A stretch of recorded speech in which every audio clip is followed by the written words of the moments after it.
Good evening, everyone. Thank you, women healthcare executives, for honoring me as Woman of the Year. I'm quite overwhelmed right now. It's a great privilege to be here addressing a room full of illustrious leaders and champions and experts. Thank you dearly to Mom and Chen and Roya and Howard for your very humbling remarks, which I will strive to live up to every single day. I'd like to thank my colleagues and friends and family and husband who are here for taking time out of your busy lives to share this special occasion with me.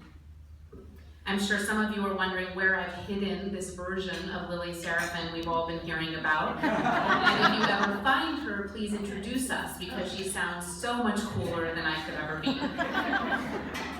My story begins at age 3, when I told my mom that I was to be in a cast of bumblebees in our preschool theatrical production.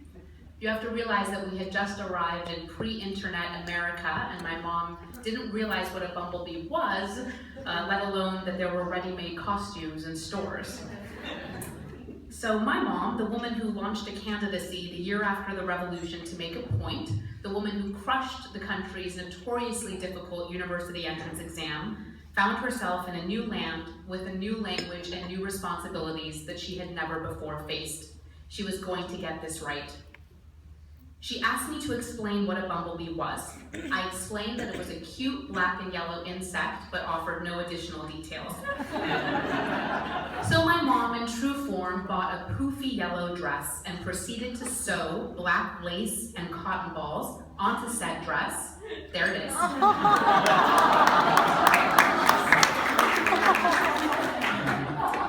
The afternoon that we arrived at school, we were mortified to find that every other child had a nearly identical bumblebee costume of black and yellow stripes. You could say that this is the first failure that I can recall. But from every crisis arises an opportunity. My mom and I co-conspired and told the principal that because my ensemble was so distinctive, perhaps I should be the queen bee.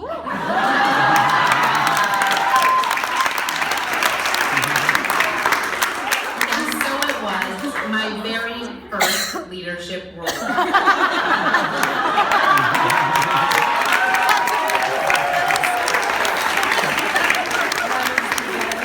can see that I took it very seriously. I was pretty outgoing from a young age and found myself drawn to leadership positions in speech and debate and student government and journalism. Any opportunity I had to influence outcomes, I took. In high school, it was the first time I took a personality test, and a couple of you who went to high school with me will remember that our career center administered the Myers-Briggs. When I took the test, I found out that I was an ENTJ, and the short phrase for it was Rational Field Marshal. So I thought, fantastic. Well, quickly did I learn that having a leadership-oriented personality is not at all the same as effective leadership. From President Obama to Warren Buffett to Abraham Lincoln, if you think to the leaders you most admire, you'll probably find that you have many thoughtful introverts and that personality is not necessarily a common thread among them. Over the years, I've had the amazing privilege to make key contributions and advance the discourse across so many exciting domains. You've already heard from my mom, my amazing role model. I'm so proud to honor the sacrifice you made every day by creating a meaningful and complete life. You also heard from the one and only Howard Wolf, among the fiercest leaders and executives in higher education today. Stanford has had a tremendous influence on my life, helping me to realize the breadth of the world around me and focus my energy on the role that I can play within it. Yes, Howard, as you heard from my mom, I did consider some other East Coast institutions when I was young and naive, but I believe it's fate that Stanford became the first love of my adult life. Not only did the university introduce me to some of my dearest friends, but also some of the most incredible and diverse leaders of my generation. The way the Stanford journey promotes a broad liberal arts education, interdisciplinary approaches, original critical thinking, and engaged global citizenship has deeply influenced my life, and I feel privileged to continue drawing inspiration as an active alum whose company headquarters looks out over our beautiful campus. Our collaborations with the Stanford Center on Longevity, Stanford Neurosciences, and Stanford Healthcare are the very definition of coming full circle. And then, just as I stumbled upon the role of Queen Bee, I also stumbled into healthcare. I remember the exact weekend that the notion first entered my mind. I was studying the changing demographics in society because, that's what I do for fun, and how it could all impact our communities in the decades to come. Around this time, I reached out to Jim and Kathy Johnson, two clinical psychologists who were then soon-to-be geriatric care managers. On an otherwise ordinary afternoon, the three of us got together to discuss the rapidly aging population and the vast potential of home care. I did my research following that conversation, and frankly, I couldn't imagine an industry more ripe for 21st century thinking. We have these staggering statistics about how quickly our population is aging. 4,000 Americans turn 85 every single day. How committed Americans are to aging in place. 9 out of 10 prefer to age at home. Not to mention how many millions of older adults need daily assistance. More than 15 million now, and twice as many by 2050. And yet, the senior care industry was fragmented into hundreds of local mom and pops with care delivery models still in their infancy. The overall concept of healthcare in the home has existed for centuries, but without consumer-focused infrastructure or an eye on operational excellence. So even though it wasn't an obvious segue from my studies at Stanford, and despite the fact that almost all of my classmates were going into mainstream tech or finance or grad school, I had a hunch that this would be a great area to explore in what I thought might be a gap year or two before law school. At the nexus of healthcare and consumer services, Home Care Assistance was the company that could. At first, we were a scrappy startup with 30 clients in downtown Palo Alto. The experiential learning that we were thrown right in was invaluable. I did everything from design our CRM to create care plan templates to write our operations manuals in those early years. Soon after, I was lucky to negotiate 6- and 7-figure agreements with future partners, to co-author an 8-book series on healthy longevity with Jim and Kathy, and to open up new markets, all before consumer services to the home or on-demand healthcare were even part of the Silicon Valley vernacular. 2 major paradigm shifts over the last several decades have dramatically altered how we think about aging. First, aging has changed as we've become better at combating illnesses.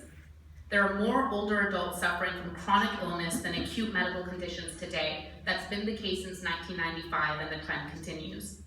Lifespan is increasing, and nearly half of the 85 and up population has some form of dementia. Essentially, we're faced with a population of older adults that is simultaneously enjoying a longevity boom and requiring more regular assistance, both in the level and duration of care. As a result, while many providers in the healthcare ecosystem interact with patients a handful of times in short spurts, we have the great fortune of working with our clients day in and day out for months and often years. The treasure trove of insights from these interactions combined with predictive analytics means that we're on the cusp of truly quantifying care, longevity, quality of life, and patient outcomes. The second is the changing geography of the family. Older adults are more likely to desire stability, aging at home, staying in their communities, maintaining dignity.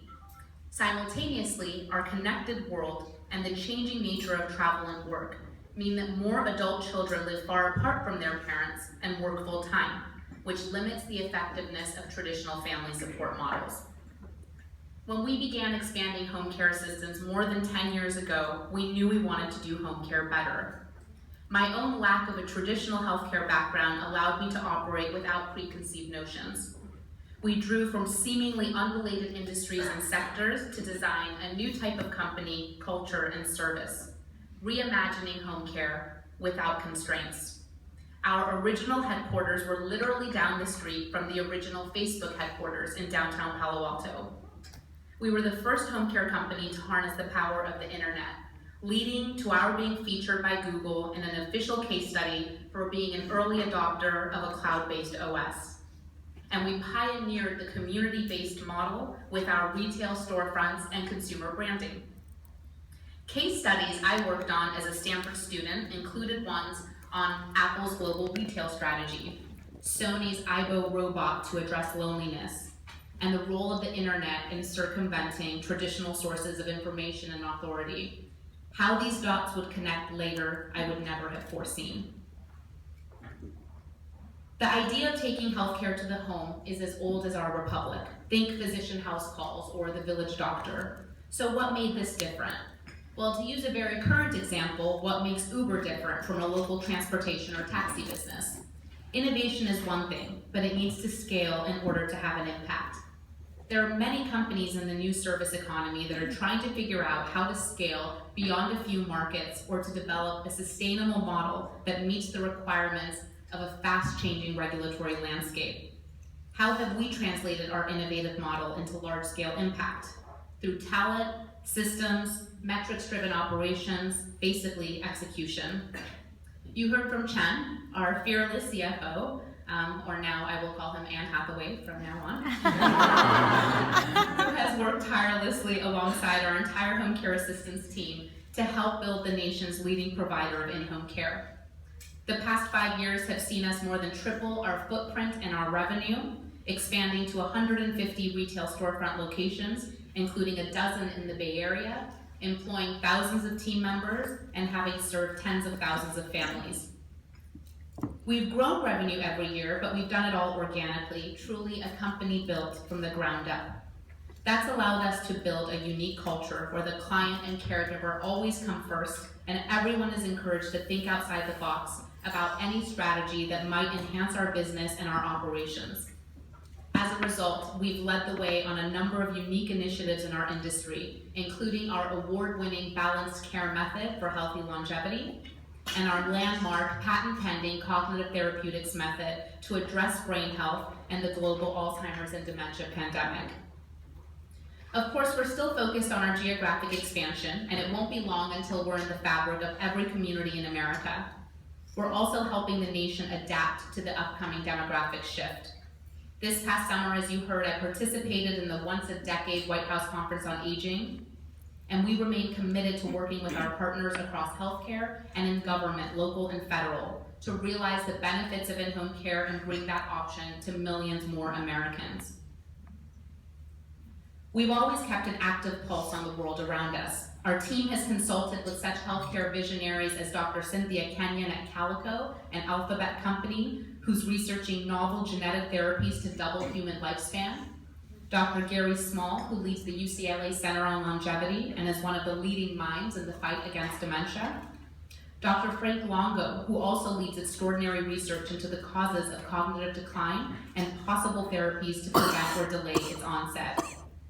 Sometimes inspiration for the company comes as we review the latest research on medicine or business, or even groundbreaking nonfiction, like Siddhartha Mukherjee's Emperor of All Maladies, or Atul Gawande's Being Mortal. I'm sure many in the room have read one or both of these books, and since both authors are not only physicians, but also Stanford alumni, I'm confident Howard is in regular touch with them, and Mom, soon I'll post a picture to Facebook having lunch with both of them. We've also taken every opportunity to focus on our company's future, expanding not only on our internal research efforts to provide a higher level of service and more tailored experience for our clients, but also our commitment to innovation, which is not technology for the sake of technology, but for better outcomes as the underlying current of our services, and through partnering with some of the most exciting new startups in Silicon Valley. My parents were very enthused when I included them in a pilot we're doing right now with robots in the home.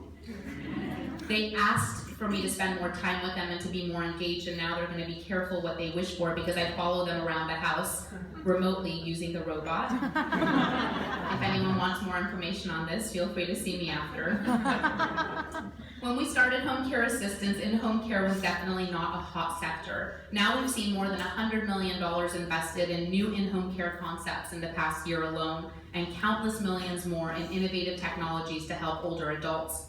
Partnering with some of these companies has kept our thinking fresh and will give us the ability to help the best products scale quickly and reach the widest possible audience. I'm delighted that our company and this story were worthy of this award, in part because it signals the importance of non-traditional entrepreneurial thinking to the massive enterprise of healthcare. None of this would be possible without the amazing home care assistance team. I'd like to thank the team members who are here tonight for your support and hard work. I can remember when each and every one of you started at the company, each at a different stage in the company's evolution. And of course, an equally large thank you to the thousands of team members across North America who cannot be here tonight, but who live Home Care Assistance's mission every day to change the way the world ages. I hope you're all deeply satisfied with the company that you've built and the opportunities and paradigm shift you've created. Together, we've built one of Inc.'s fastest growing companies, one of WPO's 50 fastest growing companies, and the most respected brand in our industry. I'd also like to thank our board and our partners for their continued support and for helping us to nurture our company through every phase of our development so far and to even more exciting days ahead. Thank you especially to Craig Francis from Summit, who's here in the front. He's a doctor with a vision to transform healthcare and a visionary leader who challenges me to think even bigger on a daily basis. Having the opportunity to work with Craig as a mentor and board member has been one of the chief highlights of this journey.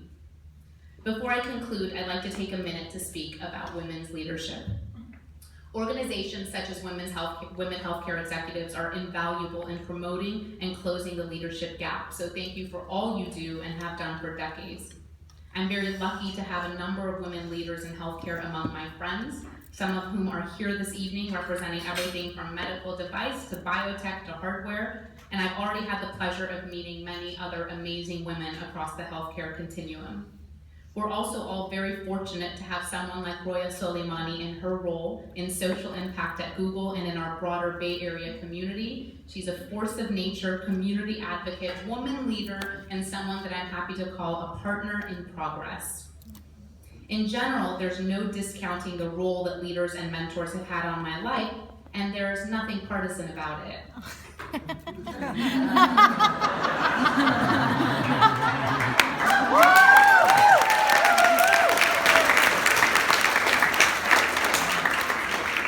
Recently, I built a relationship with Maria Shriver, a passionate icon I'm sure you all know.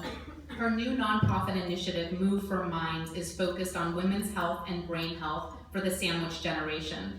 As Maria and I spoke, it became clear that she would be building something great because it was born out of her own deeply personal experiences of raising young children while dealing with the challenge of aging parents. We waxed philosophical, but then eventually got tactical about what to do and how this issue disproportionately impacts women who are responsible for family health and community wellness, and how that affects women's leadership in general. Home Care Assistance was proud to be selected by Maria Shriver to partner with the Move for Minds, which is happening across 6 cities in the United States on May 21st.